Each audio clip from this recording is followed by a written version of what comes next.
So you might have woken up this morning and saw the news that Kyle Juszczyk had re-signed. Yes, re-signed with the San Francisco 49ers. And after he was released earlier in the week, you might be wondering, what the hell's going on here?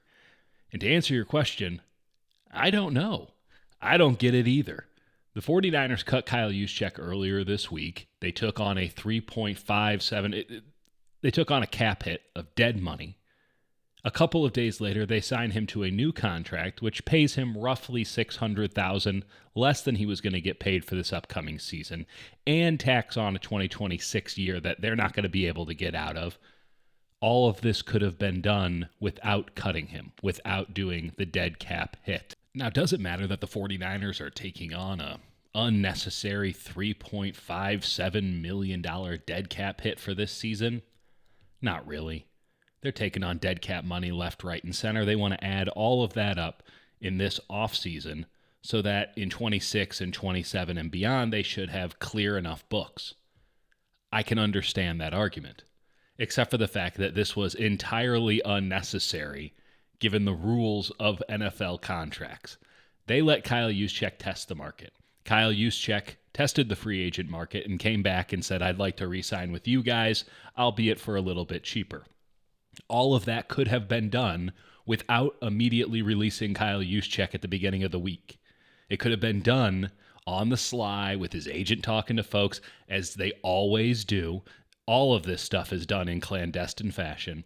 This could have been handled without having to pay, at least against the cap, $3.75 million. This team double charged itself for a fullback. And a fullback who, by the way, when he was cut, it was justified in cutting him. He had a bad year in 2024. And while there's not a lot of fullbacks that can do whatever it is that Kyle Juszczyk does, he really sets the formation, you guys. Do you need one? Do you need a fullback in the modern NFL anymore? I love the power run game as much as the next guy. But I didn't see how Kyle Juszczyk was providing value to this team other than being a chess piece that never actually captured any pawns, much less a rook or a knight or a king or a queen. He was just sort of out there. And his days as a useful NFL player might well be behind him, seeing as he's been on this team now for 10 years. Where does this bring us? To a pretty simple argument. The Niners don't know what they're doing. They're winging this thing. The plan this offseason was to cut costs. They just got double charged. They double charged themselves for their fullback. That is a egregious lack of planning. Again, anything that the 49ers did when it came to letting him test the market, letting him go out there and see what was available for him, all of that could have been done while he was still under contract.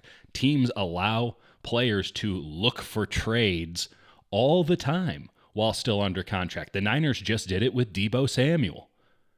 You don't even need to give permission anymore. The agents are just taking it. They're always scouring the market. They're always seeing what they could get. If our player was to be available, what do you think you would sign him for? How do you think all those deals came through at 9 a.m. Eastern time on Monday? It's not because everyone got on the phone right as the official window for free agency signing opened up. Those deals had been worked out in the weeks and months even before. So it's clear there's no plan here. Because if there was a plan, it would have been managed in a way that wouldn't have cost the Niners $3.57 million on their books for this upcoming season. I understand that money would have been paid out at some point, but they just extended Kyle Juszczyk in essence, except they didn't. So those void years have to, on the end of his contract, have to be paid out. They could have just extended him into the void years and restructured the contract to turn that void year money into actual money for his salary. All of this was very easily manageable if there was a plan in place, albeit there isn't, so this is what you get. And with a team that still needs a starter at safety, weak side linebacker, third corner, at least two defensive tackles. They need both starters and probably a couple more. They need a starter at defensive end, if not another guy for depth.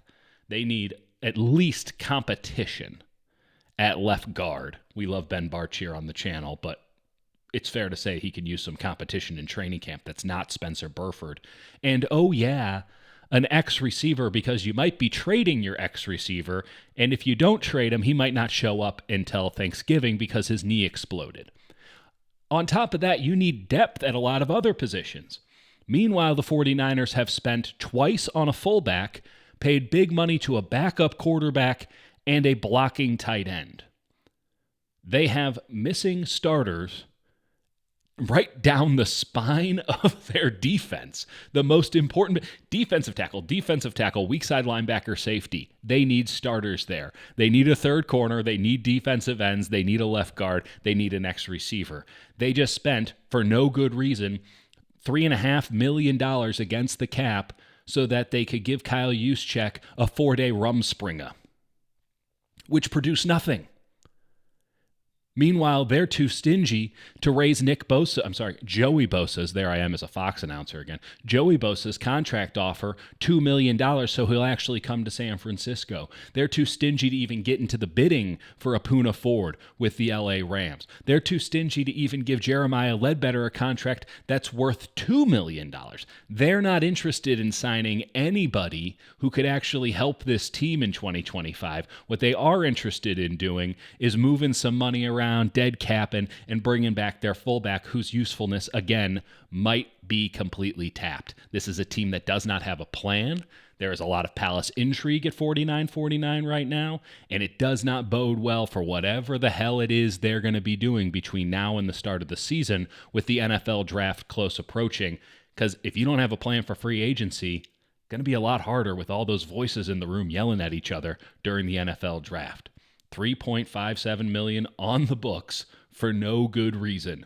That's the 49ers way in 2025.